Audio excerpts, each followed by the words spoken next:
नमस्कार, स्वागत है आपका हम लोग में। मैं हूं नगमा।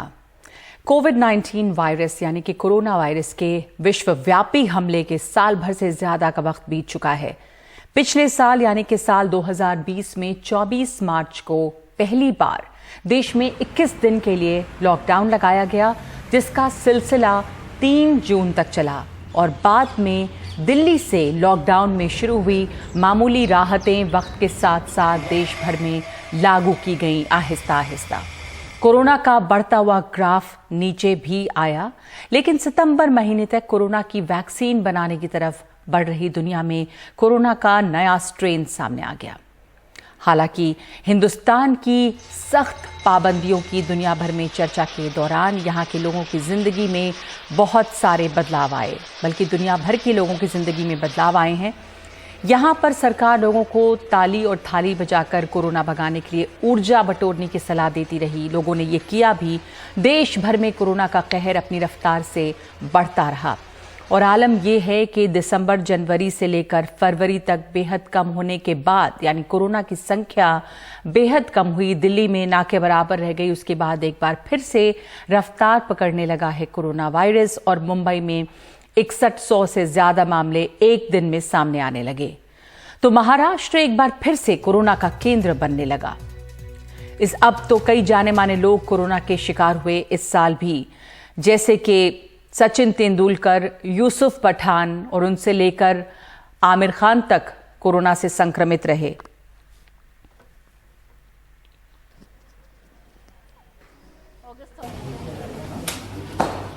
इससे पहले अमिताभ बच्चन, अभिषेक बच्चन कोरोना से संक्रमित हुए पिछले साल, बल्कि इसके अलावा गृह मंत्री अमित शाह को भी कोरोना हुआ, जबकि कांग्रेस के नेता, वरिष्ठ नेता अहमद पटेल का कोरोना की वजह से या कोरोना होने के बाद उनका निधन भी हो गया।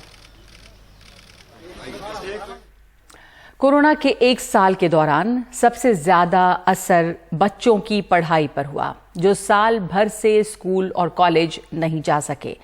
बच्चे, महिलाएं, बुजुर्ग घरों में बंद हो गए।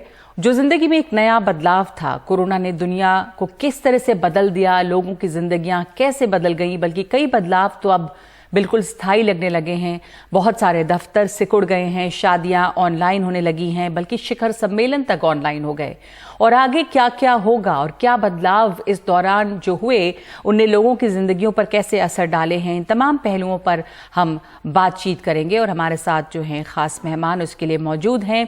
हम आपको मिलवा दें, डॉक्टर नीरज निश्चल हमारे साथ हैं, जो कि एसोसिएट प्रोफेसर हैं एम्स में।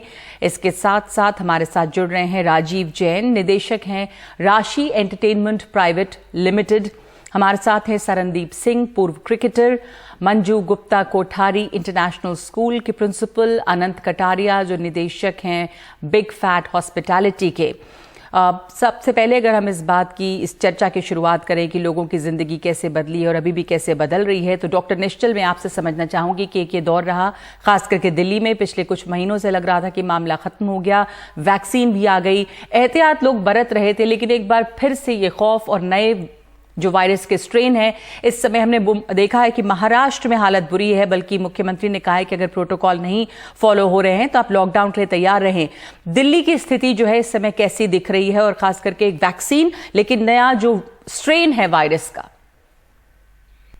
इसके बारे में मैं ये कहूंगा कि जो लास्ट एक साल का जो हमारा ऑलमोस्ट एक्सपीरियंस है, हमने देखा है कि अगर Covid appropriate behaviour properly follow करें तो इस पैंडेमिक को हम कंट्रोल कर सकते हैं, जो कि जनवरी फर्स्ट वीक में हमने देखा था।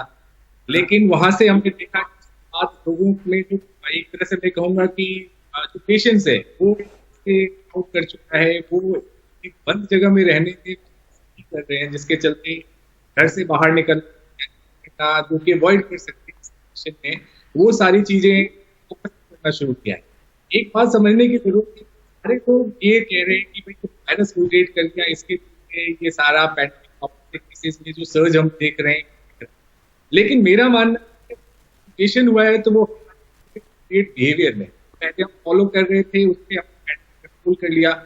अगर हम कोविड अप्रोप्रिएट करते हैं, फिर ऑफ कि ये वायरस म्यूटेट किया या नहीं म्यूटेट किया, अगर हम मास्क पहनते हैं, फिजिकल डिस्टेंसिंग का पालन करते हैं, हम घर से बाहर। डॉक्टर निश्चल, माफ कीजिएगा, मैं आपको बीच में टोक रही हूँ, मैं वापस आऊंगी आपके पास। आपकी आवाज बीच बीच में कट रही है। ऑनलाइन जो हम एक दूसरे से जुड़ते रहते हैं उसका एक फॉल आउट ये भी एक खामियाजा की कई दफा कनेक्शंस में प्रॉब्लम है और आवाज सही नहीं आती। कोविड के दौरान आसानी तो हुई हम सबको कनेक्टिविटी में, कोई कहीं से भी जुड़ सकता है आपके कार्यक्रम में, लेकिन कई बार समस्या आती है। तो अगर आप ये देख सके कि क्या ये बेहतर हो सकता है कनेक्शन। लेकिन बाकी जो दूसरे पहलू हैं, हम ये जान रहे हैं कि किस तरह से अभी भी कोरोना का खौफ है, बढ़ा है एक बार फिर से। ऐसे में हमारे साथ राजीव जैन है, राशि एंटरटेनमेंट प्राइवेट लिमिटेड से। बहुत बड़ा असर पड़ा एंटरटेनमेंट इंडस्ट्री पे इस एक साल में, क्या देखा आप लोगों ने और अब किस तरह क्या बाउंस बैक ये कर रहा है? लेकिन जब बाउंस बैक का समय आता है उस समय पर रिस्ट्रिक्शंस फिर हो जाते हैं कि आप नंबर्स को रिस्ट्रिक्ट करें। अभी भी बहुत सारे लोग बहुत सारी चीजें ऑनलाइन करना पसंद कर रहे हैं, तो क्या असर देखा गया है इस सेगमेंट में? नमस्कार नगमा। नमस्कार। हमारी इंडस्ट्री इवेंट मैनेजमेंट इंडस्ट्री एक बहुत ट्रिकी सिचुएशन से गुजर रही है। सबसे पहले तो मैं आपको फिगर्स की बात करना चाहूंगा कि अप्रोक्सीमेटली 2020 के फिगर्स और 2019 के फिगर्स में कोई 68% का डाउनफॉल आया है पूरे बिजनेसेस के अंदर जो हम बात कर रहे हैं जी। सारे कॉर्पोरेट इवेंट्स आज की तारीख के अंदर हाइब्रिड हो चुके हैं या डिजिटल हो चुके हैं, जिससे काफी बिजनेसेस के ऊपर फर्क पड़ रहा है। इस इंडस्ट्री को सर्वाइव करने की जरूरत है, बिकॉज 68% डाउनफॉल के ऊपर आप किसी भी चीज को मैनेज नहीं कर सकते हैं। Coming down to the wedding industry एकदम बंद हुई थी और उसके बाद अक्टूबर नवंबर के अंदर, बिकॉज हिंदुस्तान में सब कुछ रुक सकता है, शादियां नहीं रुकती है, तो वेडिंग इंडस्ट्री वापस बाउंस करी थी अक्टूबर नवंबर दिसंबर से और शादियां होने लग गई थी। यस, डेफिनेटली जो 700 800 1000 2000 लोगों की शादियां हो रही थी वो 200 300 400 लोगों के ऊपर पहुंच गई और लोगों ने एक अडॉप्टेबिलिटी लेना स्टार्ट कर दिया। जो बहुत सारे अपने गेस्टों को बुलाते थे उसकी जगह एक रिस्ट्रिक्टेड परिवारों को बुलाना शुरू कर दिया, अपने बहुत क्लोज रिश्तेदारों और लोगों को बुलाना शुरू कर दिया। इसी से कनेक्टेड अगर आप होटल इंडस्ट्री की बात करेंगे इस तो समय होटल इंडस्ट्री राजीव, में एक जितने मिनट सारे आपको टोक रही हूं, इस समय रिजॉर्ट्स स्थिति क्या है? एंटरटेनमेंट इंडस्ट्री जो है, यानी कि आपकी पूरी जो इवेंट्स होती हैं या शादियां तो एक है, जाहिर है कि शादियां हो रही हैं, नंबर्स का मैं आपने बताया, आपने 68% डाउनफॉल की भी बात की। ये जो बाउंस बैक हुआ है खास करके इवेंट्स जो होते हैं, क्या जब कोरोना कम हुआ था उस दौरान ये एक दफा इसमें उभार आया और अभी की क्या स्थिति है? अभी भी ऑफलाइन की जगह ऑनलाइन ज्यादा है इवेंट्स? जी, अभी 68% जो मैंने आपको डाउनफॉल बताया था वो एक फिक्की की रिपोर्ट उन्होंने दी है, उस रिपोर्ट से मैंने फिगर्स आपको बताए हैं। And as far as events are concerned, जनवरी फरवरी से शादियां अपने ट्रैक के ऊपर आ चुकी थी, कॉर्पोरेट इवेंट्स हाइब्रिड होने लग गए थे। हाइब्रिड का मतलब कुछ फिजिकल और कुछ डिजिटल, तो हाइब्रिड इवेंट्स ने अपनी जगह काफी लॉन्चेस हाइब्रिड होने लग गई थी। बट अब ये पिछले एक हफ्ते से जो आप देख रहे हैं कोरोना का फेयर जो आ रहा है, ये इस इंडस्ट्री की काफी कमर तोड़ सकता है और 2023 से पहले फिर वापस ट्रैक बैक पे नहीं आएगी अगर अब की बार कमर टूटी कोरोना से जो होती है। एज अ रिस्पॉन्सिबल इंडस्ट्री हम लोग सारी टेक केयर कर रहे हैं, बट यस प्रॉब्लम्स हैं जी। आर्टिस्टों की रेटें कम हो गई है। Any big artist was charging 1 rupee has come down to 70% because व्यापार सबको करना है, प्राइस में इंप्रूवमेंट है।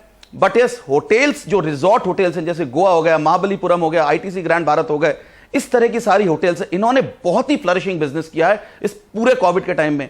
जो हिंदुस्तान का 2.5 करोड़ आदमी ट्रैवल करता था, जो विदेश जाता था, वो कहीं भी नहीं गया है, वो सारा इन्हीं डेस्टिनेशन के ऊपर गया है। गोवा में आज भी आप बात करेंगे कोई होटल में अवेलेबिलिटी नहीं है, एंटरटेनमेंट हो रहा है। कल होली के 5 से 7 इवेंट्स वहां पे हैं।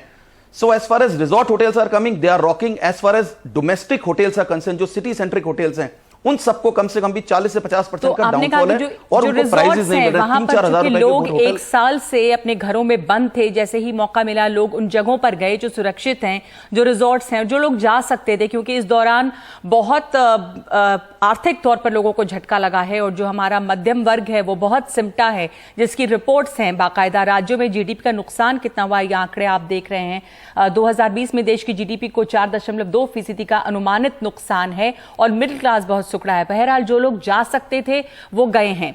अनंत कटारिया जो रिजॉर्ट्स की बात तो कर रहे हैं कि वहां पर काफी लोग गए और वहां पर एक तरह से बिजनेस बढ़ा है, पर जो हॉस्पिटैलिटी है वो हमने देखा कि उसका भी रूप रंग बदल गया। लोग रेस्टोरेंट्स कम जा रहे थे, बल्कि रेस्टोरेंट्स बंद थे। जब खुले तो भी ये सिकुड़ सा गया है और एक आदत हुई है, लोगों की एक आदत भी बन गई है कि डोर स्टेप डिलीवरी, और बहुत सारे रेस्टोरेंट्स क्लाउड किचन फ्लरिश करने लगे, डिलीवरीज होने लगी, होम डिलीवरी ज्यादा, यहां पर किस तरह का बदलाव अभी देख रहे हैं आप इस दौरान? जब कोरोना कम हुआ था, एक दफा फिर बढ़ने लगा है, तो क्या बदलाव है इसमें? नमस्कार नगमा जी। देखिए, चेंज तो आया, बहुत बहुत मेजर चेंज आया। हम लोग कोई भी 3-4 दिन में अपना पूरा इंडस्ट्री चेंज नहीं कर सकता, अपने वेज नहीं चेंज कर सकता। हमारा मेन इशू जो आया था कि हमें आइडिया नहीं था कब तक ये चलेगा। एक चीज बहुत बढ़िया हुई थ्रू कोरोना, मैं कहूंगा कि होम शेफ्स बहुत बनने लगे। तो जितने भी हॉस्पिटैलिटी इंडस्ट्री के लोग थे, जो भी रेस्टोरेंट चला रहे थे, उनको एक अपना लाइफस्टाइल, अपना बिजनेस सेंस चेंज करना पड़ा। और अपना बिजनेस सेंस चेंज करके इस मौसम में करना पड़ा कि उनको घर पे लोगों के लिए आसान कैसे कर सके कि मैं आज घर बैठा एक रेस्टोरेंट क्वालिटी खाना खा पाऊं।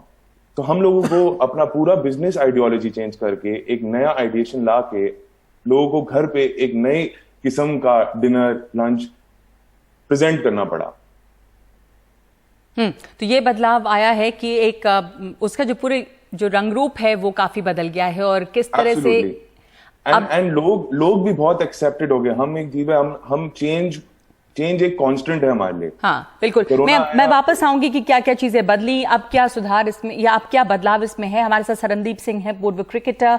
ये बताइए सरनदीप के सिर्फ लोगों का खान पान नहीं बदला, सिर्फ काम करने का ढंग नहीं बदला, खेल का ढंग भी बदल गया। क्रिकेट मैचेस एक दौर में टूर्नामेंट्स रुके, पर जब शुरू हुए वो बायो बबल्स में होने लगे। किस तरह का वहां माहौल रहा, कैसे वो हुए, अब क्या स्थिति है? सचिन तेंदुलकर भी कोरोना पॉजिटिव हुए, यानी कि जो खेल के मैदान है वहां पर भी ये खतरा जो है वो बना हुआ है। किस तरह के एहतियात और कैसे क्या बदलाव देखा है क्रिकेटिंग जगत ने?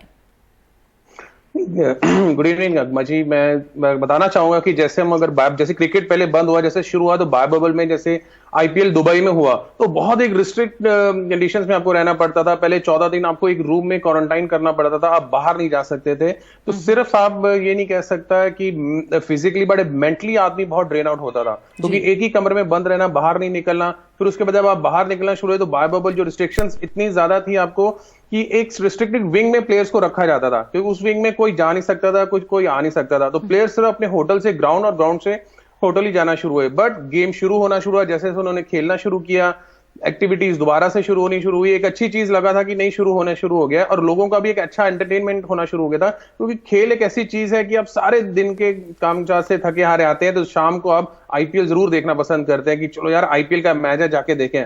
इस बार था कि आप बाहर रेस्टोरेंट या पब्स में नहीं जा सकते, आपने घर में बैठ के उसको एंजॉय किया।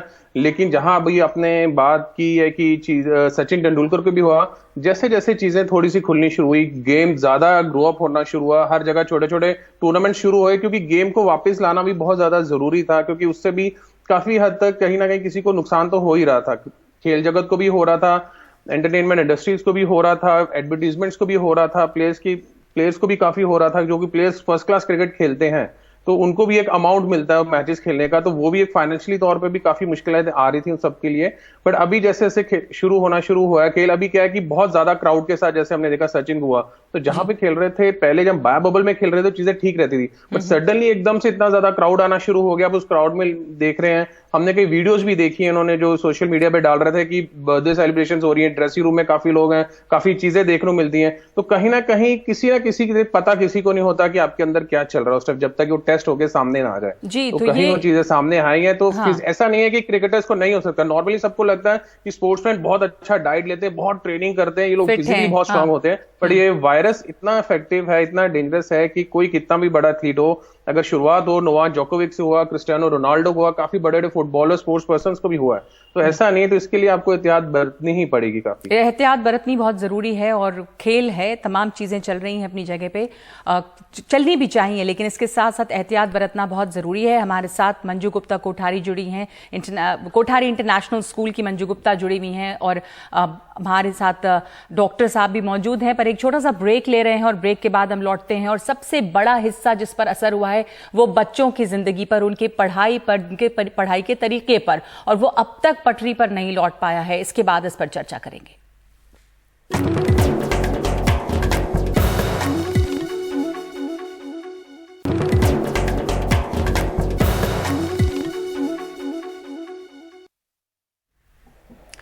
तो हम चर्चा कर रहे हैं कि इस एक साल में किस तरह से लोगों की जिंदगियां बदली हैं और सबसे ज़्यादा जो है वो बदली है बच्चों की जिंदगियां, क्योंकि स्कूल्स अभी तक ऑनलाइन हैं।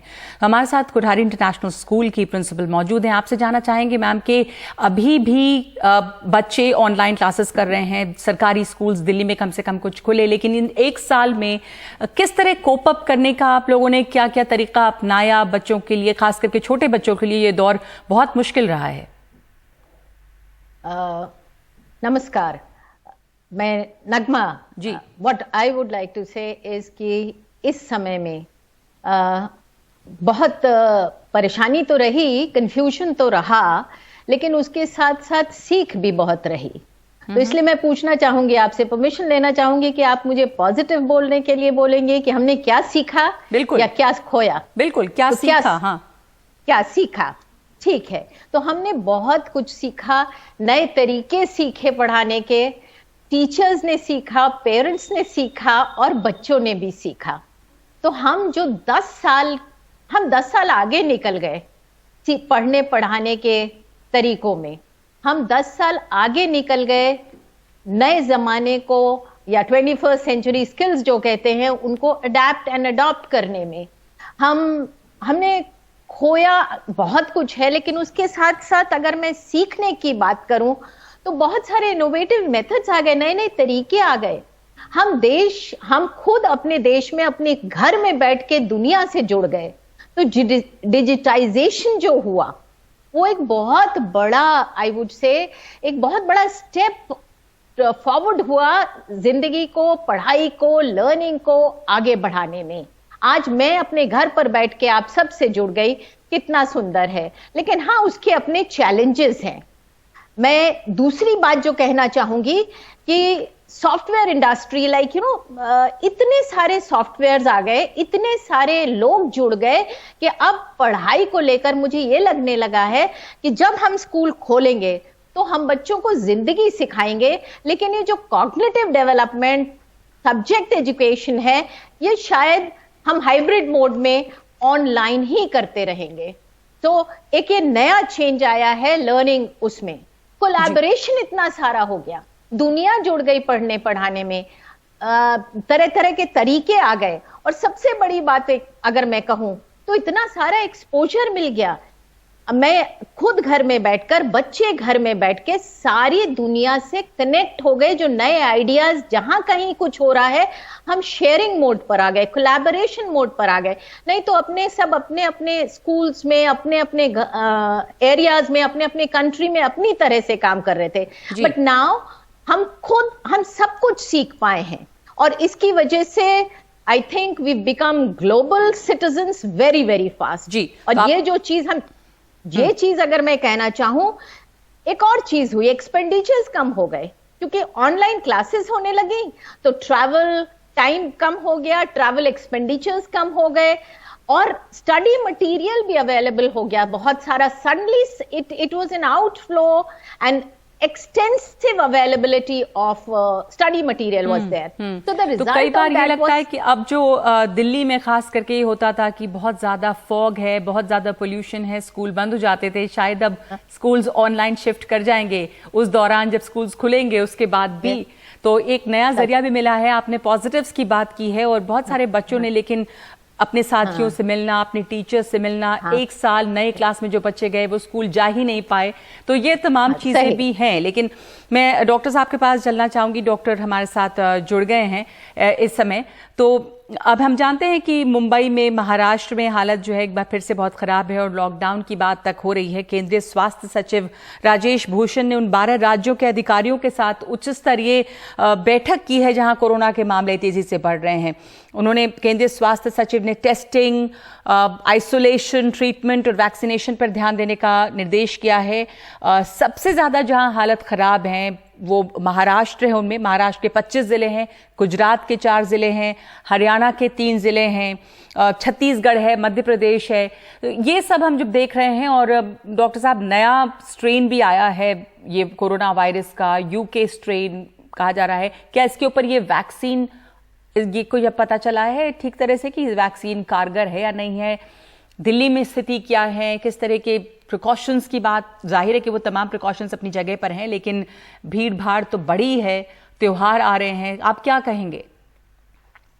देखिए, जो भी लोग हैं ये मान रहे हैं कि जो सर्ज हुए हैं केसेस के, उसमें जो मेन रीजन लोग मानते हैं कि इट्स ऑल अबाउट कि वायरस म्यूटेट कर गया है। डेफिनेटली अगर वायरस इतने लोगों के शरीर के अंदर रेप्लिकेट कर रहा है तो म्यूटेशन के चांसेस हमेशा होंगे, ये एक वेल नोन फैक्ट है। लेकिन जो सबसे इंपॉर्टेंट कारण इस केसेस के अपसर्ज का जो मैं समझता हूं वो है लोगों के बिहेवियर में म्यूटेशन होना।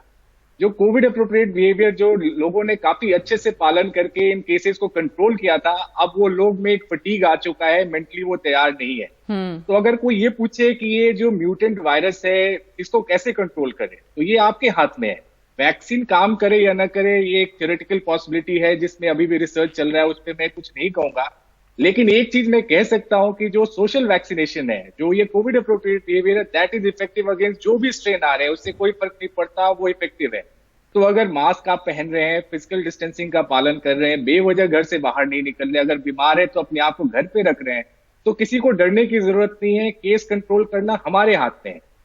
1 साल पहले से लोगों ने कहा कि वैक्सीन कब आएगी, वैक्सीन कब आएगी, वैक्सीन कब आएगी, और जब वैक्सीन आ गई है तो लोगों को लगता है सिर्फ वैक्सीन आ जाने से केसेस कंट्रोल हो जाएंगे। ऐसा नहीं है, वैक्सीन से नहीं, वैक्सीनेशन से जो है ये केसेस कंट्रोल होंगी।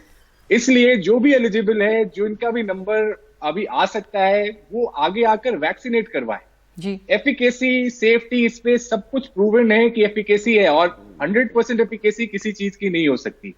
तो इस पेंडेमिक सिचुएशन में अगर 60%, 70%, 80% कुछ भी एफिकेसी है तो ये बहुत इंपॉर्टेंट है केस को डॉक्टर निश्चल, दिल्ली में भी बहुत सारे कंटेनमेंट रेड जोन्स, जो कंटेनमेंट जोन्स हैं, खास करके साउथ दिल्ली के डिस्ट्रिक्ट बहुत सारे हैं जिनमें ये रेड जोन्स घोषित किए गए हैं। तो उसको देखते हुए स्थिति इस समय कैसी लग रही है? अब अस्पतालों में पेशेंट्स आने कम हुए थे, अस्पतालों में वापस पेशेंट्स आने लग गए हैं। जो लोग वैक्सीनेट किए गए हैं कोरोना, उनको भी होता है, ये भी बताना जरूरी है कि उसमें सिर्फ ये होता है कि शायद उस बीमारी की गंभीरता कम हो जाती है। इन बातों के बारे में आप लोगों को जानकारी देना चाहेंगे?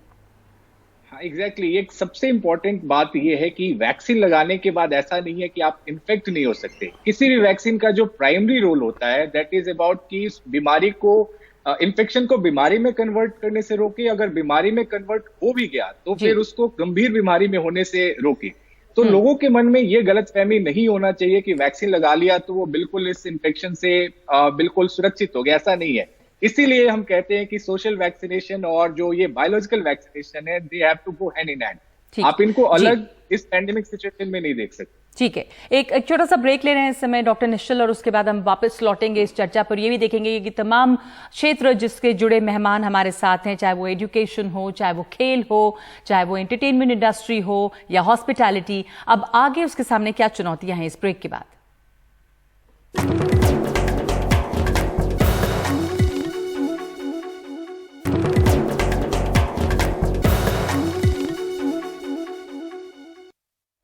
तो कोरोना लॉकडाउन और कोरोना वायरस दोनों के 1 साल से ज्यादा गुजर चुके हैं दुनिया भर में, और इस बीच अभी भी कोरोना का कहर जारी है। बीच में कुछ कम हुआ था लेकिन एक बार फिर से बढ़ रहा है। इस आखिरी हिस्से में हम आप तमाम लोगों से ये पूछना चाहेंगे, जैसे आपके सामने चुनौतियां क्या हैं इस समय। राजीव जैन, क्या लग रहा है आपकी इंडस्ट्री को? नगमा, सबसे पहली बात कि हमारी इंडस्ट्री एक खुशी वाली इंडस्ट्री में है जो सबसे पहले बंद होती है और सबसे एंड के अंदर खुलती है। आपको ये समझना पड़ेगा कि हम लोग अपने स्टाफ और टीम मेंबर्स को सब सैलरी देने के लिए आतुर रहते हैं, but the whole problem is कि रेवेन्यूज कहां से आएंगे। बिकॉज जैसा मैंने आपको बताया था कि लास्ट ईयर 67% डाउनफॉल रहा है जी, तो वो सारा इंपैक्ट इस साल आना वाजिब है। नंबर 2, वेडिंग्स होंगी, बट वेडिंग्स काफी छोटे स्तर के ऊपर हो रही है और केवल रिजॉर्ट वेडिंग्स हो रही हैं। और हमारे हिंदुस्तान के अंदर कुछ ही दिन होते हैं, 40 दिन जिन पे शादियां होती हैं, तो उन 40 दिनों पे होटल्स बुक रहती हैं और बाकी सब दिन खाली रहती हैं। तो चैलेंजेस इस टाइम पे काफी हैं जी। आर्टिस्टों ने अपने प्राइसिंग कम किए हैं, होटल के उन 40 दिन पे प्राइस बढ़े हुए हैं, रिजॉर्ट्स चल रहे हैं, बट और अनंत कटारिया, आप निदेशक हैं बिग पैट हॉस्पिटैलिटी के, आपके यहाँ पे एम्प्लॉयमेंट भी कितना कम हुआ है और क्या वापस अब एम्प्लॉयमेंट लोगों को इस सेक्टर में मिलने की उम्मीद है? एब्सोल्युटली मैम, जैसे कोठारी मैम ने बोला था कि पॉजिटिव और नेगेटिव दोनों थे। जो नेगेटिव हुआ वो सबसे पहला हिट हुआ हमारे एम्प्लॉयज को, उनकी सैलरी को, किसी को आइडिया नहीं था कब ये खत्म होगा, कैसे होगा। बहुत लोग वापस गांव चले गए जो अभी तक वापस भी नहीं आए हैं जी। और जो अभी यहाँ पर हमारे से टिक गए, हमने मेक श्योर किया हम सबको सैलरी दे, लेकिन हर कोई हम सब एक फैमिली, हम इस कोरोना को कैसे हराएंगे, हम एक फैमिली बन के हराएंगे। तो सब इस बात को समझे कि रेंट लैंडलॉर्ड समझे, रेंट को रिबेट दिया। एम्प्लॉय ने समझा तो एम्प्लॉय की सैलरी थोड़ी कम, डिस्काउंटेड सैलरी गई। जी हाँ, जीएसटी में डिस्काउंट मिला, हर चीज में एक हेल्प मिली, तब जाके इंडस्ट्री थोड़ी सी ठीक हुई। बट हर चीज में एक चेंज था, चेंज एक कांस्टेंट था हम सबके लिए। जब चेंज एक कांस्टेंट था, हम लोगों को भी अपने आप को इवॉल्व करना पड़ा और हमारी उन्नति क्या हुई उससे। और हम लोगों ने अंडरस्टैंड किया कि हमारे पास समय कम है। सरंदी जी, मैं बहुत जल्दी से आपसे जानना चाहूंगी, हमने देखा है कि जब खेल शुरू हो गए तो उसका फर्क भी पड़ता है, अभी भी प्रिकॉशंस बहुत जरूरी हैं। बदलाव इसमें क्या और चुनौतियां क्या हैं भी? देखिए, बदलाव तो वही होगा कि जिस तरह से आपको बायो बबल में ही खेलना पड़ेगा। कि जैसे हमने अभी देखा कि जैसे सचिन तेंदुलकर हुआ, कि हमने अहमदाबाद के अगर जो पहले इंग्लैंड के साथ 2 ओडीआई से उसमें काफी क्राउड आना शुरू हो गया था, टेस्ट मैच में देखा। और सडनली जब हम केसेस बढ़ने शुरू हुए तो उन्होंने दोबारा से फिर वो बायो बबल में खेलना शुरू किया। तो चुनौतियां यही आपके सामने कि अभी भी और भी ये चीजें जब तक खत्म नहीं हो जाती, हमें बहुत ज्यादा एहतियात बरतनी पड़ेगी, बायो बबल में ही खेलना पड़ेगा, कोशिश करनी पड़ेगी लोगों को बड़ी गैदरिंग में इकट्ठा ना होने दें। जिस तरह से मैंने पहले भी कहा था, जो दुबई में आईपीएल हुआ था, उस तरह से अगर आप घर पे बैठ के सारे अगर आईपीएल गेम को एंजॉय करेंगे तो सेफ्टी सबके लिए रहती है कि रात को आप बाहर कम जाएं, रेस्टोरेंट्स में थोड़ा सा कम जाना शुरू करें। अब अगर आप घर पे बैठ के इस गेम को एंजॉय करेंगे तो आने वाले कुछ समय में हम इस चीज से बड़ी बेहतरी से लड़ सकेंगे। तमाम जो एहतियात हैं वो अपनी जगह पर बनाए रखना जरूरी है, क्योंकि अभी भी सावधानी छोड़ना जो है वो बेवकूफ़ी होगी। मंजू जी, चुनौतियां एजुकेशन के क्षेत्र में जो हैं वो काफ़ी हैं। बच्चे ऑनलाइन, आपको लगता है कि अभी ऑनलाइन ही ये मामला चलेगा काफ़ी दिनों तक? थोड़े दिन तो अभी और चलेगा। जिस तरह से सर्ज हो रहा है इस वक्त, तो हमें ऑनलाइन तो रखना ही पड़ेगा। पर साथ में अगर कंट्रोल हो जाता है, वैक्सीन आ जाती है, तो हम बच्चों को थोड़ी थोड़ी देर के लिए बुला सकते हैं, इन बैचेस में बुला सकते हैं। और जो सबसे बड़ा इस वक्त हुआ है, कॉग्निटिव लर्निंग बहुत अच्छे से हुई है। पढ़ाई तो जिस तरह की पढ़ाई, जो बुक्स की वाली पढ़ाई है, तो बहुत अच्छी तरह से हुई है। लेकिन जो सबसे बड़ा नुकसान हुआ है, बच्चों का socio emotional and physical development hamper हुआ है। जी हाँ। तो हमको अब जब स्कूल आएंगे बच्चे, तो हमको इस बात पर, मुझे तो लगता है अब हमें 80% of time for some time इस बात पे देना पड़ेगा कि बच्चों का सोशल डेवलपमेंट हो, इमोशनल डेवलपमेंट हो, फिजिकल डेवलपमेंट हो। हाँ। और कॉग्निटिव हम ऑनलाइन कर ले जाएंगे। साथ में जो दूसरी चीज जो हमें बहुत ज्यादा जरूरी ध्यान रखनी है, क्योंकि जो नया समाज और जो नया समय आ रहा है, वहां digitization has to be of the superior quality in India as well. तो इसलिए इंफ्रास्ट्रक्चर अपग्रेड करने की बहुत ज्यादा जरूरत है। हमने देखा है हमारे नेटवर्क कनेक्टिविटी और इन तमाम चीजों से बहुत सारी समस्याएं सामने आई थी, तो वो चुनौतियां हैं और उसको दूर करने की जरूरत होगी। और इसलिए बच्चों में रिजिलियंस बहुत ज्यादा बढ़ाने की जरूरत है। पेरेंट्स को एक्सेप्टेबिलिटी बढ़ाने की जरूरत है। और हमें अब सबका साथ चाहिए, आप सबका साथ चाहिए कि बच्चे जो है वो पॉजिटिव। माफ कीजिएगा, वक्त हमारे पास अभी इतना ही है इस चर्चा के लिए। बहुत बहुत शुक्रिया आप तमाम लोगों का हमारे साथ इस चर्चा में शामिल होने के लिए। चुनौतियां बहुत हैं और साथ साथ सचेत रहना भी बहुत ज्यादा अभी भी जरूरी बना हुआ है। एक ब्रेक ले रहे हैं हम लोग में।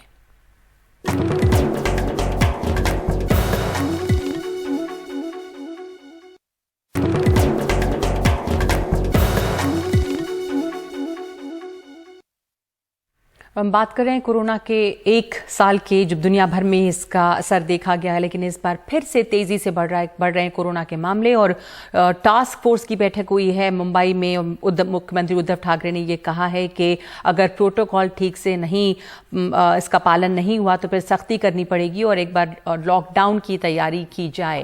यानी कि हालात वहां पर काफी गंभीर हैं। तो इस वक्त हम लोग में इतना ही।